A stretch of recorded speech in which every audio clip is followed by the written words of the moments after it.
ओम श्री साई नाथाय नमः। श्री साई सच्चरिता अध्याय 12। काका महाजनी, धूमल वकील, श्रीमती निमोनकर, नासिक के मूले शास्त्री, एक डॉक्टर के द्वारा बाबा की लीलाओं का अनुभव। इस अध्याय में बाबा किस प्रकार भक्तों से भेंट करते और कैसा बर्ताव करते थे, इसका वर्णन किया गया है। संतों का कार्य। हम देख चुके हैं कि ईश्वरीय अवतार का ध्येय साधुजनों का परित्राण और दुष्टों का संहार करना है, परंतु संतों का कार्य तो सर्वथा भिन्न ही है। संतों के लिए साधु और दुष्ट प्रायः एक समान ही है। यथार्थ में उन्हें दुष्कर्म करने वालों की प्रथम चिंता होती है और वे उन्हें उचित पद पर लगा देते हैं। वे भवसागर के कष्टों को सोखने के लिए अगस्त्य के सदृश हैं और अज्ञान तथा अंधकार का नाश करने के लिए सूर्य के समान हैं। संतों के हृदय में भगवान वासुदेव निवास करते हैं, वे उनसे पृथक नहीं हैं।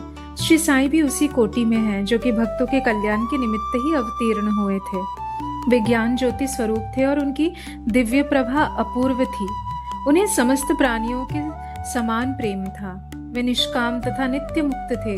उनकी दृष्टि में शत्रु, मित्र, राजा और भिक्षुक सब एक समान थे। पाठकों, अब कृपया उनका यश श्रवण करें। भक्तों के लिए उन्होंने अपना दिव्य गुण समूह पूर्णतः प्रयोग किया और सदैव उनकी सहायता के लिए तत्पर रहे। उनकी इच्छा के बिना कोई भक्त उनके पास पहुंच ही न सकता था। यदि उनके शुभ कर्म उदित नहीं हुए हैं तो उन्हें बाबा की स्मृति भी कभी नहीं आई और ना ही उनकी लीलाएं उनके कानों तक पहुंच सकी। तब फिर बाबा के दर्शनों का विचार भी उन्हें कैसे आ सकता था। अनेक व्यक्तियों की श्री साईं बाबा के दर्शन की इच्छा होते हुए भी उन्हें बाबा के महान समाधि लेने तक कोई योग प्राप्त न हुआ।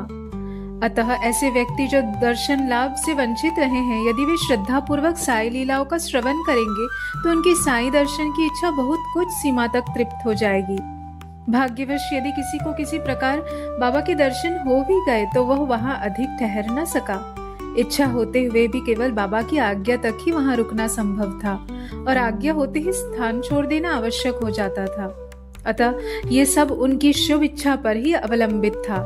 काका महाजनी। एक समय काका महाजनी बंबई से शिरडी पहुंचे। उनका विचार एक सप्ताह ठहरने और गोकुल अष्टमी उत्सव में सम्मिलित होने का था। दर्शन करने के बाद बाबा ने उनसे पूछा, तुम कब वापस जाओगे? उन्होंने बाबा से इस प्रश्न पर आश्चर्य सा हुआ। उत्तर देने तो आवश्यक ही था, इसीलिए उन्होंने कहा, जब बाबा आज्ञा दे।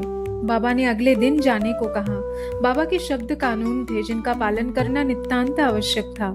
काका महाजनी ने तुरंत ही प्रस्थान किया। जब वे बंबई में अपने ऑफिस में पहुंचे तो उन्होंने अपने सेठ को अति उत्सुकता पूर्वक प्रतीक्षा करते पाया। मुनीम के अचानक ही अस्वस्थ हो जाने के कारण काका की उपस्थिति अनिवार्य हो गई।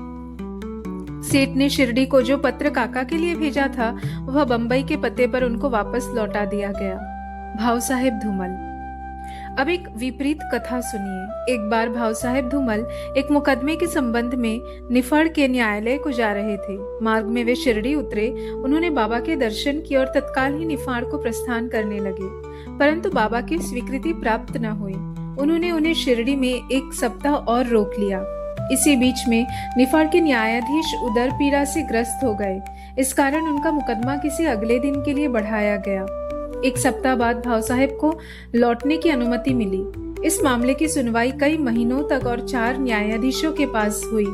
फलस्वरूप धूमल के मुकदमे में सफलता प्राप्त की और उनका मुवक्किल मामले में बड़ी हो गया। श्रीमती निमोनकर। श्री नाना साहेब निमोनकर, जो निमोन के निवासी और अवैतनिक न्यायाधीश थे, शिरडी में अपनी पत्नी के साथ ठहरे हुए थे। निमोनकर तथा उनकी पत्नी बहुत सा समय बाबा की सेवा और उनकी संगति में व्यतीत किया करती थी। एक बार ऐसा प्रसंग आया कि उनका पुत्र बेलापुर में रोग से पीड़ित हो गया। तब उसकी माता ने वहां जाकर अपने पुत्र और अन्य संबंधियों से मिलने तथा कुछ दिन वहां व्यतीत करने का निश्चय किया, परंतु श्री नाना साहेब ने दूसरे दिन ही उन्हें लौट आने को कहा। वे असमंजस में पड़ गए कि अब क्या करना चाहिए, परंतु बाबा ने सहायता की। शिरडी से प्रस्थान करने के पूर्व वे बाबा के पास गई। बाबा साठेवाड़ा के समीप नाना साहेब और अन्य लोगों के साथ खड़े हुए थे। उन्होंने जाकर चरण वंदना की और प्रस्थान करने की अनुमति मांगी। बाबा ने उनसे कहा, शीघ्र जाओ, घबराओ नहीं। शांत चित्त से बेलापुर में 4 दिन सुखपूर्वक ठहरकर सब संबंधियों से मिलो और तब शिरडी आ जाना। बाबा के शब्द कितने सामयिक थे। श्री निमोनकर की आज्ञा बाबा द्वारा रद्द हो गई। नासिक के मूले शास्त्री ज्योतिषी। नासिक के कर्मनिष्ठ अग्निहोत्र ब्राह्मण थे जिनका नाम मूले शास्त्री था। उन्होंने 6 शास्त्रों का अध्ययन किया था और ज्योतिष तथा सामुद्रिक शास्त्र में भी पारंगत थे। वे एक बार नागपुर के प्रसिद्ध करोड़पति श्री बापू साहेब बूटी से भेंट करने के बाद अन्य सज्जनों के साथ बाबा के दर्शन करने मस्जिद में गए। बाबा ने फल बेचने वाले से अनेक प्रकार के फल और अन्य पदार्थ खरीदे और मस्जिद में उपस्थित लोगों में उनको वितरित कर दिया। बाबा आम को इतनी चतुराई से चारों ओर से दबा देते थे कि चूसते ही संपूर्ण रस मुंह में आ जाता था तथा गुठली और छिलका तुरंत फेंक दिया जा सकता था। बाबा ने केले छिलकर भक्तों को बांट दिए और उनके छिलके अपने लिए रख लिए। हस्तरेखा विशारद होने के नाते मूले शास्त्री ने बाबा के हाथ का परीक्षण करने की प्रार्थना की, परंतु बाबा ने उनकी प्रार्थना पर कोई ध्यान न देकर उन्हें 4 केले दिए। इसके बाद सब लोग वाड़े को लौट आए। अब मूले शास्त्री ने स्नान किया और पवित्र वस्त्र धारण कर अग्निहोत्र आदि में जुट गए। बाबा भी अपने नियमानुसार लेंडी को रवाना हो गए। जाते जाते उन्होंने कहा कि कुछ गेरू लाना, आज भगवा वस्त्र रंगेंगे। बाबा के शब्दों का अभिप्राय किसी की समझ में न आया। कुछ समय के बाद बाबा लौटे। अब मध्याह्न बेला की आरती की तैयारियां प्रारंभ हो गई थी। बापू साहेब जौग ने मूले से आरती के साथ करने के लिए कहा। उन्होंने उत्तर दिया कि वे संध्या समय बाबा के दर्शनों को जाएंगे। जब लोग अकेले ही चले गए, बाबा के आसन ग्रहण करते ही भक्त लोगों ने उनकी पूजा की। अब आरती प्रारंभ हो गई। बाबा ने कहा, उस नए ब्राह्मण से कुछ दक्षिणा लाओ। बूटी स्वयं दक्षिणा लेने को गए और उन्होंने बाबा का संदेश मूले शास्त्री को सुनाया। वे बुरी तरह घबरा गए। वे सोचने लगे कि मैं तो एक अग्निहोत्र ब्राह्मण हूँ, फिर मुझे दक्षिणा देना क्या उचित है। माना कि बाबा महान संत है, परंतु मैं तो उनका शिष्य नहीं हूँ। फिर भी उन्होंने सोचा कि जब बाबा सरीखे महान संत दक्षिणा मांग रहे हैं और बूटी सरीखे 1 करोड़पति लेने को आए हैं, तो वे अवहेलना कैसे कर सकते हैं। इसीलिए वे अपने कृत्य को अधूरा ही छोड़कर तुरंत बूटी के साथ मस्जिद को गए। वे अपने को शुद्ध और पवित्र तथा मस्जिद को अपवित्र जानकर कुछ अंतर से खड़े हो गए और दूर से ही हाथ जोड़कर उन्होंने बाबा के ऊपर पुष्प फेंके। एकाएक उन्होंने देखा कि बाबा के आसन पर उनके कैलाशवासी गुरु घोलप स्वामी विराजमान हैं। अपने गुरु को वहां देखकर उन्हें महान आश्चर्य हुआ। कहीं ये स्वप्न तो नहीं है? नहीं नहीं, यह स्वप्न नहीं है। मैं पूर्ण जागृत हूँ, परंतु जागृत होते हुए भी मेरे गुरु महाराज यहाँ कैसे आ पहुंचे? कुछ समय तक उन्हें मुंह से एक भी शब्द ना निकला। उन्होंने अपने को चिकोटी ली और पुनः विचार किया, परंतु वे निर्णय न कर सके कि कैलाशवासी घोलप स्वामी मस्जिद में कैसे आ पहुंचे। फिर सब संदेह दूर करके वे आगे बढ़े और गुरु के चरणों पर गिर हाथ जोड़कर स्तुति करने लगे।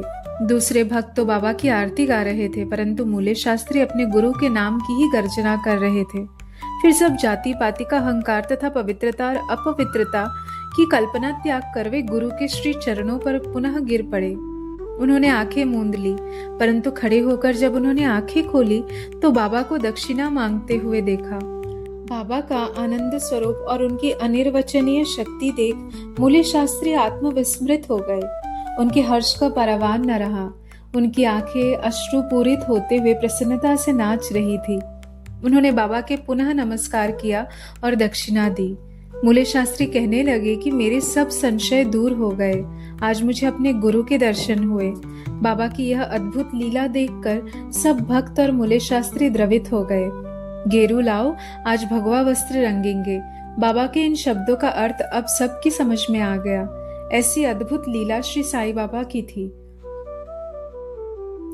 डॉक्टर। एक समय एक मामलतदार अपने एक डॉक्टर मित्र के साथ शिरडी पधारे। डॉक्टर का कहना था कि मेरे इष्ट श्री राम है, मैं किसी यवन को मस्तक न नमाऊंगा। अतः वे शिरडी जाने में असहमत थे। मामलतदार ने समझाया कि तुम्हें नमन करने को कोई बाध्य ना करेगा और ना ही तुम्हें कोई ऐसा करने को कहेगा अतः मेरे साथ चलो, आनंद रहेगा। वे शिरडी पहुंचे और बाबा के दर्शन को गए, परंतु डॉक्टर को ही सबसे आगे जाते देख और बाबा की प्रथम चरण वंदना करते देख सबको बड़ा विस्मय हुआ। लोगों ने डॉक्टर से अपना निश्चय बदलने और इस भांति एक यवन को दंडवत करने का कारण पूछा। डॉक्टर ने बतलाया कि बाबा के स्थान पर उन्हें अपने प्रिय इष्टदेव श्री राम के दर्शन हुए और इसीलिए उन्होंने नमस्कार किया। जब वे ऐसा कह रहे थे तभी उन्हें साईं बाबा का पुनः रूप दिखने लगा। वे आश्चर्यचकित होकर बोले, क्या यह स्वप्न है? ये यवन कैसे हो सकते हैं?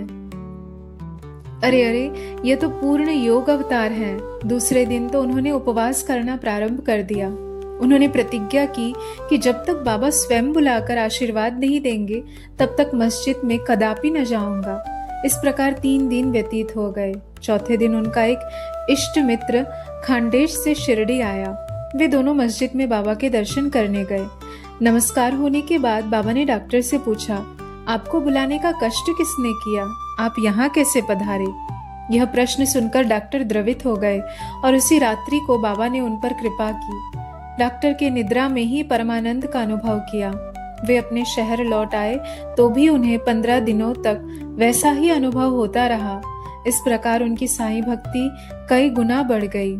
उपयुक्त कथाओं की शिक्षा विशेषतः मूले शास्त्री की यही है कि हमें अपने गुरु में दृढ़ विश्वास होना चाहिए। अगले अध्याय में बाबा की अन्य लीलाओं का वर्णन होगा।